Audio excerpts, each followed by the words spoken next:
देखिए next chapter अपन जो start करें इसका नाम है फाइनल अकाउंट्स या फाइनेंशियल स्टेटमेंट। तो अपन ने अकाउंट्स की डेफिनेशन पढ़ी थी, तो उसमें बताया था सबसे पहला काम अपन क्या करते हैं कि बिजनेस से रिलेटेड ऐसी सारी ट्रांजैक्शन जिसको अपन फाइनेंशियल जिसको अपन मॉनेटरी टर्म में रिप्रेजेंट कर सकते हैं, सबसे पहले उन सारी ट्रांजैक्शंस को अपन अपनी बुक्स में क्या करते हैं, रिकॉर्ड करते हैं। तो अपन ने जो जर्नल पढ़ा, कैश बुक पढ़ी, सब्सिडरी बुक्स पढ़ी, तो उसमें अपन ने पढ़ा कि किस तरीके से ट्रांजैक्शंस को बुक्स में रिकॉर्ड किया जाता है। सेकंड स्टेप जो होता है अकाउंटिंग का वो होता है क्लासिफिकेशन। तो लेजर पोस्टिंग में अपन ने पढ़ा कि कैसे क्लासिफिकेशन किया जाता है। उसके बाद थर्ड स्टेप जो होता है वो होता है आपका समराइजेशन। तो अपन ने ट्रायल बैलेंस पढ़ा था, तो ट्रायल बैलेंस में अपन ने पढ़ा किस तरीके से हम अपनी ट्रांजैक्शंस की समरी बनाते हैं, किस तरीके से समराइजेशन किया जाता है। उसके बाद फिर जो फोर्थ स्टेप होता है वो होता है एनालिसिस। तो उसके लिए अपन ने चैप्टर पढ़ा bank reconciliation, statement depreciation, bills of exchange, ये सब अपन ने पढ़े। अब फिफ्थ स्टेप जो होता है अकाउंटिंग का वो होता है आपका इंटरप्रिटेशन। क्या होता है आपका इंटरप्रिटेशन, जिसमें हम क्या करते हैं, हम पता लगाते हैं कि एंड ऑफ द ईयर में हमारे बिजनेस में कितना प्रॉफिट हुआ, कितना लॉस हुआ। तो अपने बिजनेस के प्रॉफिट एंड लॉस को कैलकुलेट करने के लिए एंड ऑफ द ईयर में अपने बिजनेस के प्रॉफिट एंड लॉस को कैलकुलेट करने के लिए हम कुछ स्टेटमेंट्स बनाते हैं जिनको बोला जाता है फाइनेंशियल स्टेटमेंट और फाइनल अकाउंट्स। तो अब इस चैप्टर में अपन ये पढ़ेंगे कि ये फाइनेंशियल स्टेटमेंट किस तरीके से प्रिपेयर होते हैं। एंड ऑफ द ईयर में अगर हमें अपने बिजनेस के प्रॉफिट और लॉस को कैलकुलेट करना है, या एंड ऑफ द ईयर में हमें पता लगाना है, एंड ऑफ द ईयर में हमें पता लगाना है कि एंड ऑफ द ईयर में हमारे पास कितने असेट और कितनी लायबिलिटीज हैं। तो एंड ऑफ द ईयर में अपने बिजनेस के प्रॉफिट और लॉस को कैलकुलेट करने के लिए, या एंड ऑफ द ईयर में हमारे बिजनेस के क्या असेट और क्या लायबिलिटीज हैं उसको फाइंड आउट करने के लिए हम कुछ स्टेटमेंट्स बनाते हैं जिनको क्या बोला जाता है, फाइनेंशियल स्टेटमेंट बोलते हैं। क्या बोलते हैं हम, फाइनेंशियल स्टेटमेंट बोलते हैं, राइट। देखो दो तरीके की फर्म होती हैं, एक होती है manufacturing organisation. There are two types of firm, कि जो भी बिजनेस ऑर्गेनाइजेशन है उसको दो कैटेगरी में डिवाइड कर सकते हैं। There are two types of firm. एक होती है आपकी मैन्युफैक्चरिंग फर्म,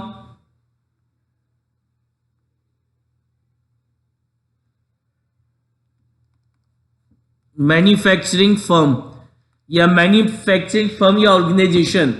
तो मैन्युफैक्चरिंग फर्म या ऑर्गेनाइजेशंस क्या होती हैं कि ऐसी ऑर्गेनाइजेशन जो सबसे पहले रॉ मटेरियल परचेस करते हैं, फिर अपनी खुद की फैक्ट्री में उसकी मैन्युफैक्चरिंग करते हैं और फिर सेल करते हैं, तो वो आपकी मैन्युफैक्चरिंग फर्म्स कहलाती हैं। और दूसरी होती है आपकी नॉन मैन्युफैक्चरिंग फर्म।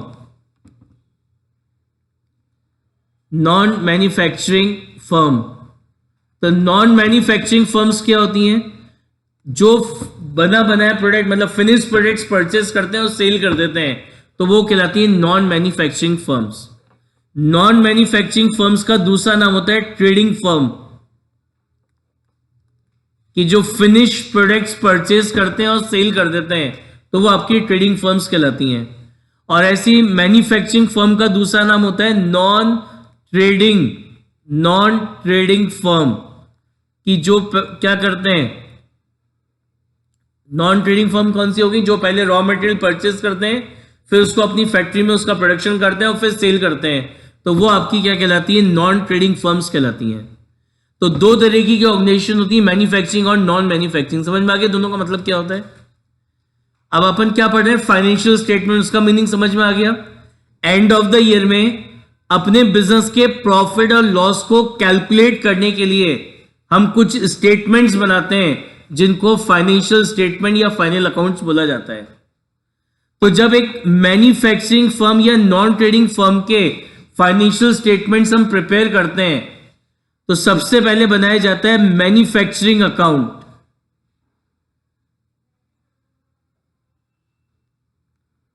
कौन सा अकाउंट बनाते हैं, मैन्युफैक्चरिंग अकाउंट। सेकंड बनाया जाता है ट्रेडिंग अकाउंट।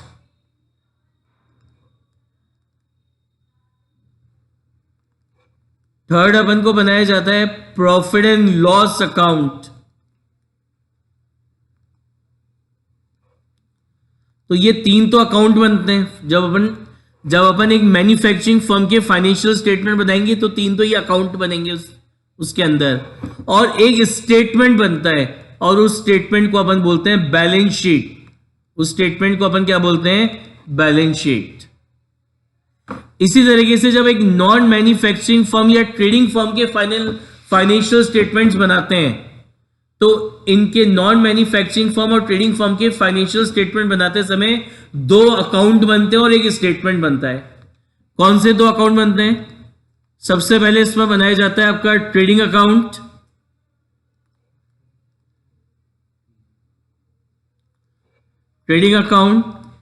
उसके बाद अपन बनाते हैं प्रॉफिट एंड लॉस अकाउंट,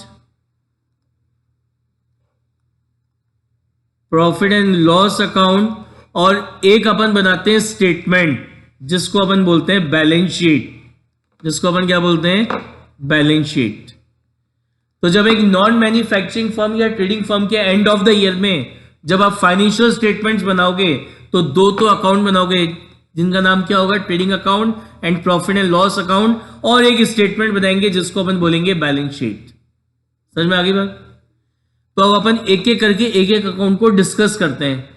सबसे पहले अपन डिस्कस करते हैं what is mean by trading account. ये ट्रेडिंग अकाउंट क्या होता है? ठीक है, देखो ट्रेडिंग अकाउंट क्या होता है।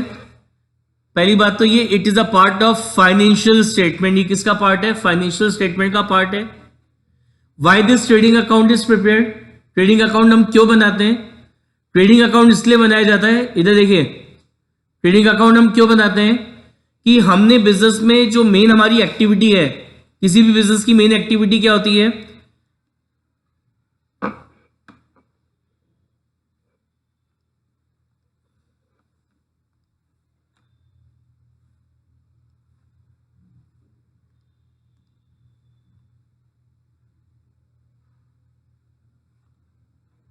I am audible?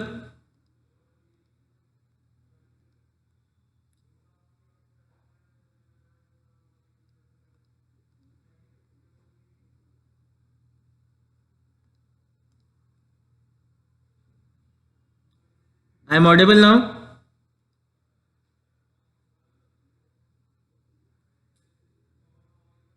I am audible now?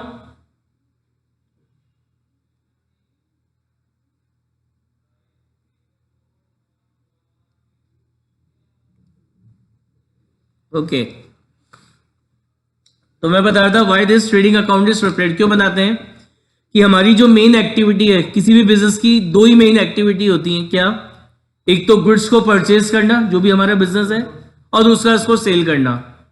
तो केवल और केवल ये 2 एक्टिविटीज अपन ने जो करी, परचेज और सेल जो करी है, और ये परचेज और सेल से रिलेटेड हमने जो एक्टिविटीज करी हैं, तो केवल और केवल इन एक्टिविटीज को करने से हमें बिजनेस में एंड ऑफ द ईयर में कितना प्रॉफिट या कितना लॉस हुआ, उसको फाइंड आउट करने के लिए अपन ये ट्रेडिंग अकाउंट क्या करते हैं? प्रिपेयर करते हैं। समझ में आ गया why this trading account is prepared? कि हमारी जो मेन एक्टिविटी है बिजनेस की, तो किसी भी बिजनेस की मेन एक्टिविटी क्या है? गुड्स को परचेज करना और सेल करना। तो केवल इन 2 एक्टिविटीज को करने से हमें हमारे बिजनेस में कितना प्रॉफिट हुआ या कितना लॉस हुआ, तो उसको फाइंड आउट करने के लिए अपन एक अकाउंट बनाते हैं जिसको अपन बोलते हैं ट्रेडिंग अकाउंट। समझ में आ गया why this trading account is prepared? तो लिखा है it is prepared to know the profit and loss activities happen during the purchase and sale of the goods only. कि केवल और केवल इन गुड्स को सेल और परचेज करने से, मतलब ये जो हमने गुड्स को खरीदा और बेचा, और प्लस इनसे रिलेटेड, परचेज से रिलेटेड और सेल से रिलेटेड जो एक्टिविटीज करी, तो केवल और केवल इन एक्टिविटीज को करने से हमें बिजनेस में कितना प्रॉफिट हुआ या कितना लॉस हुआ, उसको पता लगाने के लिए हम एंड ऑफ द ईयर में क्या बनाते हैं? ट्रेडिंग अकाउंट बनाते हैं। ये जो ट्रेडिंग अकाउंट है, it is a nominal account in nature. इस ट्रेडिंग अकाउंट का नेचर क्या होता है? It is nominal account in nature. यानी नॉमिनल अकाउंट का रूल क्या होता है? Debit all expenses and losses, credit all income and gains. Debit all expenses and losses, credit all income and gains. और ये जो हमारा ट्रेडिंग अकाउंट है, it is made on accrual concept. Accrual concept याद है क्या? पढ़ा था हमने टर्म 1 में। 4 बातें कहते हैं एक्रूअल कंसेप्ट। ऐसा कोई भी खर्चा जो हमारे करंट ईयर से रिलेटेड है, वेदर पेड और not, should be recorded in the books of accounts. Any income which is related to current year, whether receive और not, should be recorded in the books of accounts. Any expense which is related to previous year or next year is not recorded in the current year books, or any income which is related to previous year or next year is not recorded in the current year books. तो ये जो trading account है, it is made on accrual concept. तो according to accrual concept, इस trading account में कौन से expenses आप record करेंगे?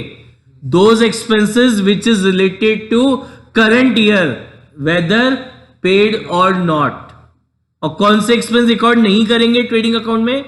Expenses which is related to previous year और next year is not recorded in the trading account.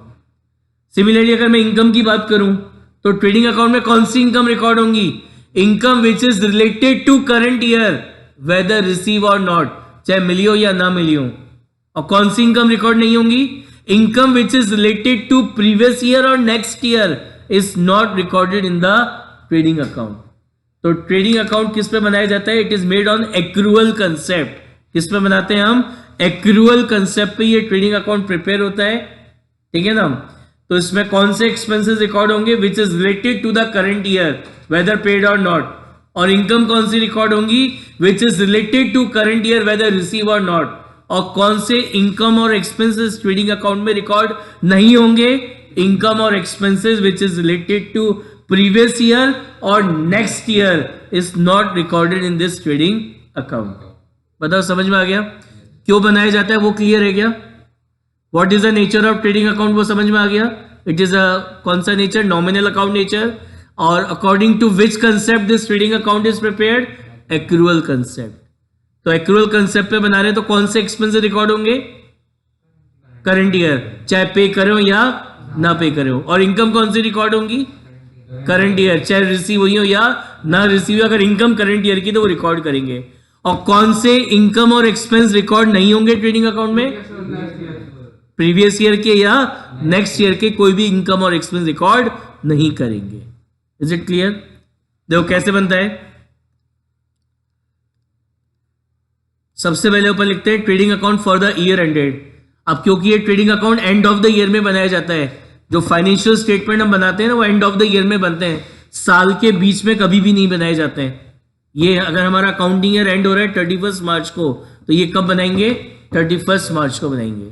अच्छा एक चीज और आपको पता है, there are 3 types of business. Mainly business 3 तरह के होते हैं: सोल प्रोप्राइटर, पार्टनरशिप और कंपनी. अभी 11 हर business end of the year में अपने फाइनेंशियल स्टेटमेंट बनाता है, चाहे वो सोल प्रोप्राइटर फर्म हो, चाहे वो पार्टनरशिप फर्म हो, चाहे वो कंपनी हो. अभी 11th क्लास में हम केवल सोल प्रोप्राइटरशिप के फाइनेंशियल स्टेटमेंट बनाना सीखेंगे. पार्टनरशिप और कंपनी के फाइनेंशियल स्टेटमेंट कैसे प्रिपेयर होते हैं ये अभी 11th क्लास में हमारे कोर्स में नहीं है. अभी हमें क्या पढ़ना है कि सोल प्रोप्राइटरशिप फर्म के एंड ऑफ द ईयर में फाइनेंशियल स्टेटमेंट कैसे प्रिपेयर होते हैं वो हम यहाँ पे पढ़ रहे हैं. राइट? तो फाइनेंशियल स्टेटमेंट जब हम एक सोल प्रोप्राइटर के बनाएंगे तो उसके अंदर सबसे पहला कौन सा अकाउंट बनेगा? ट्रेडिंग अकाउंट बनेगा. क्यों बनाते हैं समझ में आ गया? What is the nature of trading account समझ में आ गया? और किस कंसेप्ट पे बनाया जा रहा है? एक्रूअल कंसेप्ट पे इसको बनाते हैं. कैसे बनता है देखिए. सबसे पहले आप यहां लिखोगे ओपनिंग स्टॉक.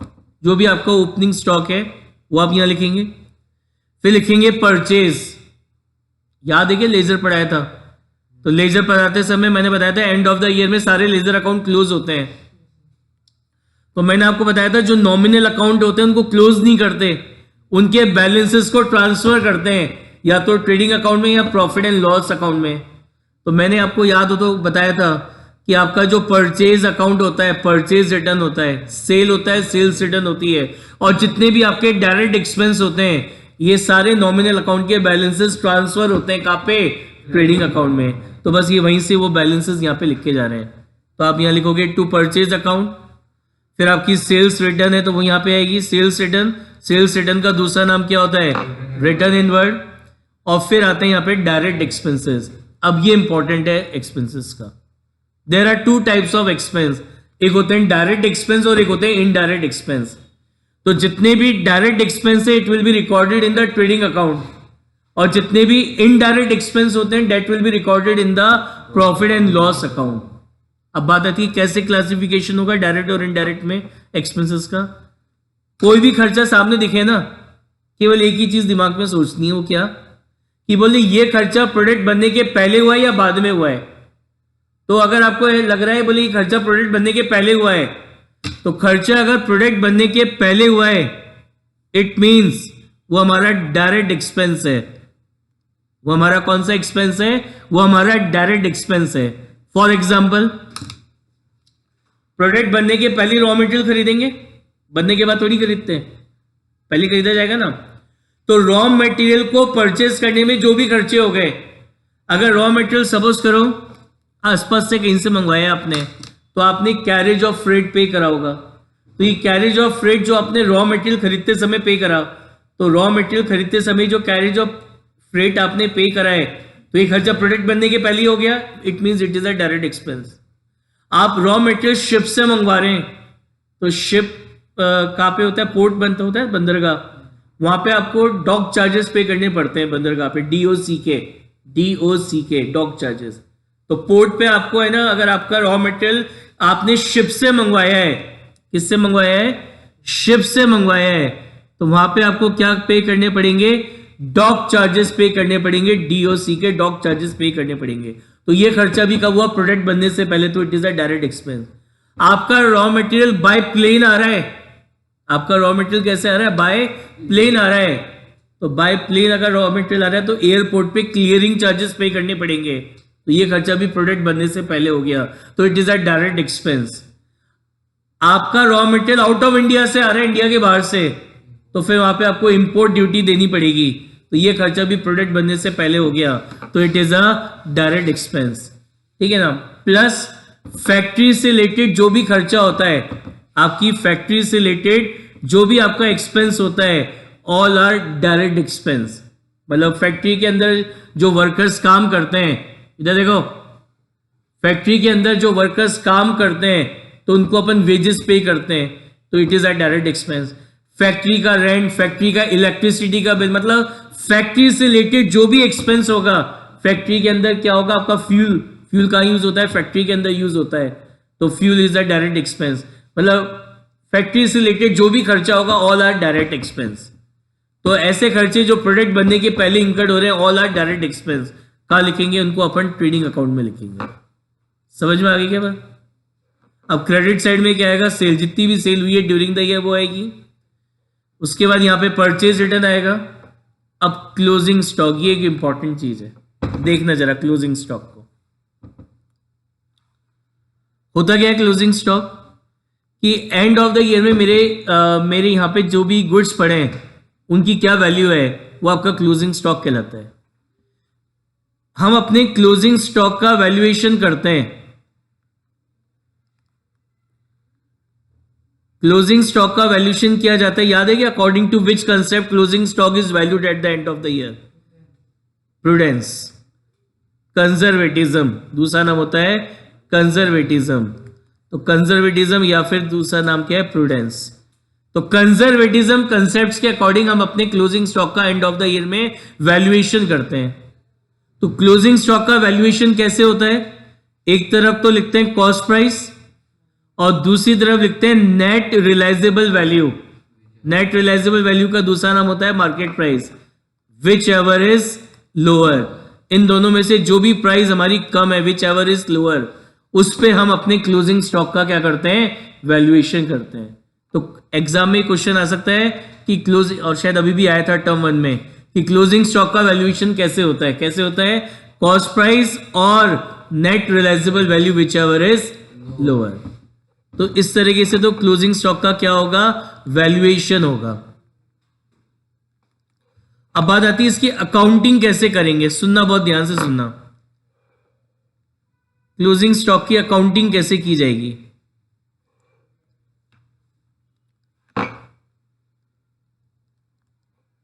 दो कंडीशन बनती हैं, दो condition. If closing stock is valued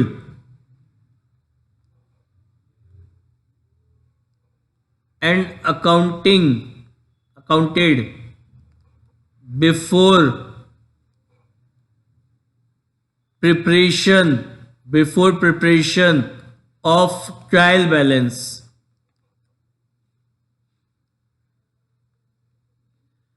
trial balance बनाने से पहले आपने अपने क्लोजिंग स्टॉक का वैल्यूएशन भी कर लिया और अकाउंटिंग भी कर ली। तो क्लोजिंग स्टॉक को बुक्स में रिकॉर्ड करने की जो जर्नल एंट्री होती है वो क्या होती है? Closing stock account debit to purchase account. Closing stock account debit to purchase account. ठीक है, जैसे सपोज करो आपने 1 लाख की परचेज करी, तो जब परचेज करते तो एंट्री क्या पास होती है? Purchase account debit. सपोज करो पेमेंट चेक से करा है तो टू बैंक। सपोज करो आपने 1 लाख की परचेज करी थी। बहुत ध्यान से समझना इस कंसेप्ट को, ठीक है, बहुत ध्यान से समझना।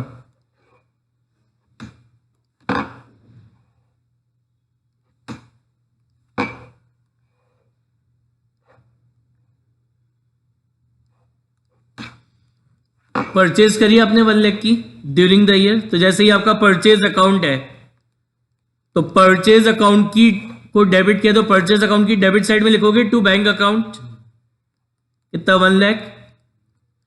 अब सपोज करो एंड ऑफ द ईयर में आपने क्लोजिंग स्टॉक का वैल्यूएशन करा तो पता चला 10, इस रूल के अकॉर्डिंग आपने क्लोजिंग स्टॉक का वैल्यूएशन करा तो पता चला आपका क्लोजिंग स्टॉक कितने का है? 10,000 का क्लोजिंग स्टॉक बचा एंड ऑफ द ईयर में। ट्रायल बैलेंस बनाने से पहले आपने इसको रिकॉर्ड भी कर लिया बुक्स ऑफ अकाउंट्स में। क्या एंट्री करी? Closing stock account debit to purchase. तो परचेज अकाउंट को क्रेडिट किया है तो परचेज अकाउंट की क्रेडिट साइड में लिखेंगे बाय क्लोजिंग स्टॉक कितना? 10,000। और अब परचेज अकाउंट का ही जो बैलेंस है ना, it will be transfer to the trading account, कितना? 90,000। ठीक है, तो आप क्या करोगे जब फाइनल अकाउंट्स बनाओगे तो आप यहां पे लिखोगे परचेज कितनी? 90,000। और ये जो क्लोजिंग स्टॉक है ना, ये आपने यहां डेबिट किया है, तो क्लोजिंग स्टॉक आपको पता है आपका असेट होता है, तो इसको आप कहां शो करेंगे? बैलेंस शीट की असेट साइड में। कहां शो करेंगे? बैलेंस शीट की असेट साइड में। ये ट्रीटमेंट कब होगा?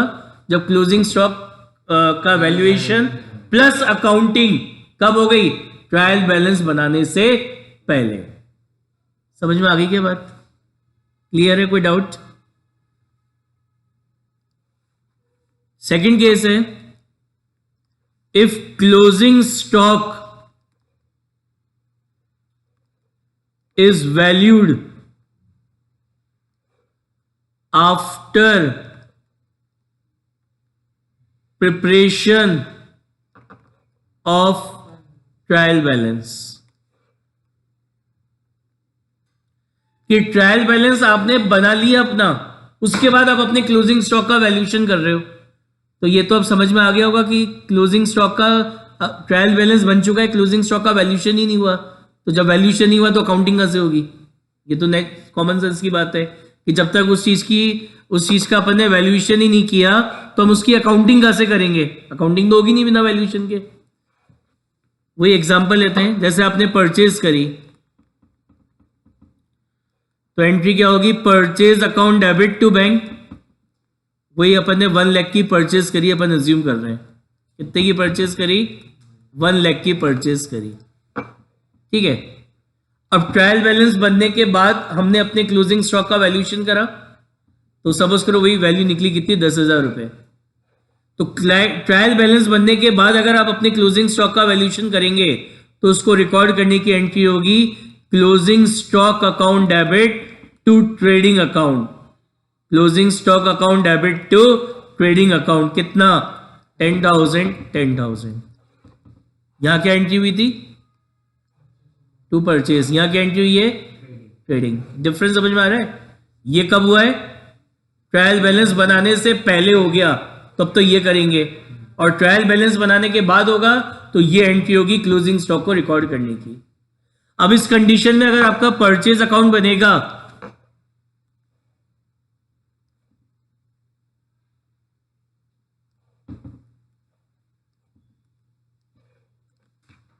कैसे बनेगा? ये आपका परचेज अकाउंट है, तो परचेज अकाउंट को डेबिट करें बैंक से कितना? 1 लाख। क्लोजिंग स्टॉक तो इसमें आया नहीं, तो ये पूरा का पूरा कहाँ चला जाएगा? ट्रेडिंग अकाउंट में। तो बाय ट्रेडिंग अकाउंट लिखोगे कितना? 1 लाख। 1 लाख है ना? फिर क्लोजिंग स्टॉक आपने रिकॉर्ड करा, तो जैसे ही आपका क्लोजिंग स्टॉक अकाउंट है, तो क्लोजिंग स्टॉक अकाउंट को डेबिट करा है किससे? ट्रेडिंग से। तो अब इस कंडीशन में कैसे लिखोगे इस फाइनल अकाउंट्स में? यहां पे परचेज तो आप शो करोगे कितने से? 1 लाख। परचेज तो आप शो करोगे कितने से? 1 लाख से। और क्लोजिंग स्टॉक यहां पे आएगा कितने से? 10,000 से। क्यों? क्योंकि यहां पे रिकॉर्ड करते समय ट्रेडिंग अकाउंट को क्रेडिट किया था, तो इसलिए ट्रेडिंग अकाउंट की क्रेडिट साइड में आ जाएगा बाय क्लोजिंग स्टॉक कितना? 10,000। बताओ बात समझ में आई क्या? हाँ, वहां नहीं आएगा। क्यों नहीं आएगा? उसका रीजन समझ में आ गया क्या आपको? क्योंकि ये ऑलरेडी यहां चला गया, इसलिए। ठीक है, समझ में आ गया, बहुत अच्छी बात है। अदरवाइज चीज को हमें याद करना है, ये बहुत इंपॉर्टेंट पॉइंट है इस चैप्टर का। क्या? If closing stock is given outside the trial balance, closing stock का गिवन है आउटसाइड द ट्रायल बैलेंस, इसका मतलब क्या है? इसका मतलब यह है कि क्लोजिंग स्टॉक का वैल्यूएशन तो हो गया, अकाउंटिंग नहीं हुई है। मतलब वो ट्रायल बैलेंस बन चुका है, लेकिन आपने क्लोजिंग स्टॉक का अभी तक वैल्यूएशन नहीं करा, अकाउंटिंग नहीं करी है, तब ये वाला ट्रीटमेंट होगा। तो इस केस में आप क्लोजिंग स्टॉक को कहां दिखाओगे? एक तो ट्रेडिंग अकाउंट की क्रेडिट साइड में, और दूसरा बैलेंस शीट की असेट साइड में। ऐसा कब? If closing stock is given outside the trial balance, और if closing stock is given inside the trial balance, इसका मतलब ये होता है, ये फर्स्ट केस क्या कि ट्रायल बैलेंस बना नहीं था, उससे पहले हमने क्या करा था? क्लोजिंग स्टॉक का वैल्यूएशन और अकाउंटिंग दोनों कर ली थी। तो उस केस में क्लोजिंग स्टॉक का एडजस्टमेंट परचेज अकाउंट में हो चुका है। तो उस केस में अगर if closing stock is given inside the trial balance, तो फिर हम उसको यहां पे ट्रेडिंग अकाउंट की क्रेडिट साइड में शो नहीं करेंगे, it will be shown only in the asset side of the balance sheet. दोबारा सुन लो क्या बोला। If closing stock is given outside the trial balance, तो क्या ट्रीटमेंट होगा? एक तो ट्रेडिंग अकाउंट की क्रेडिट साइड में आएगा, और दूसरा क्या आएगा? बैलेंस शीट की असेट साइड में। और if closing stock is given inside the trial balance, तो उस केस का मतलब क्या है कि वो परचेज अकाउंट में एडजस्टमेंट हो चुका, तो it will be shown only in the asset side of the balance sheet. फिर उस केस में ट्रेडिंग अकाउंट में नहीं आएगा। Is it clear? बस ट्रेडिंग अकाउंट में यही एंट्री होती है और कोई एंट्री नहीं होती इसके सिवा। ठीक है, अब अपन इसका बैलेंस निकालेंगे। अगर आपके ट्रेडिंग अकाउंट की क्रेडिट साइड का टोटल ज्यादा आ रहा है, सपोज करो ट्रेडिट साइड का टोटल आ रहा है 1 लाख, और डेबिट साइड का टोटल कम आ रहा है, कितना आ रहा है? 80,000 आ रहा है। तो मतलब इस ट्रेडिंग अकाउंट का क्रेडिट बैलेंस है। तो credit balance of trading account is known as gross profit. Trading account का जो क्रेडिट बैलेंस होता है उसको क्या बोला जाता है? Gross profit. तो 1 लाख में से 80,000 माइनस करेंगे, कितना बचा? 20,000 बैलेंसिंग फिगर। तो it is called gross profit and it will be transfer to profit and loss account. इसको हम कहां ट्रांसफर कर देंगे? प्रॉफिट एंड लॉस अकाउंट में ट्रांसफर कर देंगे। और अगर आपके ट्रेडिंग अकाउंट की डेबिट साइड का टोटल ज्यादा है, सपोज करो ये तो आ रहा है 1,50,000 और इधर का कम है क्रेडिट का, ये 1 लाख ही आ रहा है ना? तो अगर आपके ट्रेडिंग अकाउंट का डेबिट बैलेंस है, तो debit balance of trading account is known as gross loss. क्या कहलाएगा? ग्रॉस लॉस कहलाएगा, balancing figure, and it will also transfer to the profit and loss account. समझ में आ गया? तो ये इसको ऐसे ही बोल सकते हैं, result, what is the result of trading account. तो ट्रेडिंग अकाउंट का जो रिजल्ट है वो क्या होता है? आइदर ग्रॉस प्रॉफिट और ग्रॉस लॉस। तो what is mean by credit balance of trading account? Gross profit. And what is mean by debit balance of trading account? Gross loss. और ये कहां ट्रांसफर होंगे? प्रॉफिट एंड लॉस अकाउंट में। अब एक important बात, ये भी किताबें खोल के देखोगे ना, क्वेश्चन करेंगे, तो जैसे मैंने ये लिखा है ना 2 P&L, यहाँ कई बार 2 ग्रॉस प्रॉफिट लिख देता है, 2 gross profit transfer to P&L लिख देता है, गलत है। मैंने बताया जीपी P&L में जाएगा, तो एंट्री क्या होगी? Trading account debit to P&L। तो यहाँ टू P&L लिखोगे तभी ये प्रॉफिट एंड लॉस अकाउंट में ट्रांसफर होगा, और यहाँ बाय P&L लिखोगे तभी ये प्रॉफिट एंड लॉस अकाउंट में ट्रांसफर होगा। तो यहाँ पे आपको यही लिखना है, to profit and loss account, और ब्रैकेट में लिखना है चाहो तो ग्रॉस प्रॉफिट। ऐसे यहाँ ही लिखोगे बाय P&L और ब्रैकेट में लिखोगे क्या, ग्रॉस लॉस। तो इस तरीके से अपन ये ट्रेडिंग अकाउंट प्रिपेयर करते हैं। समझ में आ गया? तो एंड ऑफ द ईयर में जब एक सोल प्रोप्राइटर के आप फाइनेंशियल स्टेटमेंट बनाओगे तो सबसे पहला कौन सा अकाउंट बनाओगे, ट्रेडिंग अकाउंट बनाओगे। ट्रेडिंग अकाउंट क्यों बनाते हैं, रीजन क्या है, लॉजिक क्या है, ऑब्जेक्टिव क्या है, कि हमने जो बिजनेस में परचेज और सेल करी तो केवल ये काम करके कितना प्रॉफिट कमाया वो निकालने के लिए ट्रेडिंग अकाउंट बनाया जा रहा है। What is the nature of trading account, nominal. According to which concept this trading account is prepared, accrual concept. Which expenses are recorded in the trading account? कौन सी ईयर के, which year expenses are recorded in the trading account? Current year expense, whether paid or not. Or which incomes are recorded in the trading account? Current year, whether received or not. Or which year income or expenses are not recorded in the trading account? Previous year or next year. ठीक है, कैसे बनेगा? देखो ये इन दो जगह, इस trading account में इन दो जगह फिक्स्ड है। सबसे पहले यहाँ ओपनिंग स्टॉक ही आएगा और फिर यहाँ पे परचेज ही आएगी, बाकी चीजें आप कैसे भी लिख सकते हो। बट ट्रेडिंग अकाउंट की डेबिट साइड में पहले यहाँ ओपनिंग स्टॉक और फिर यहाँ परचेज लिखनी है।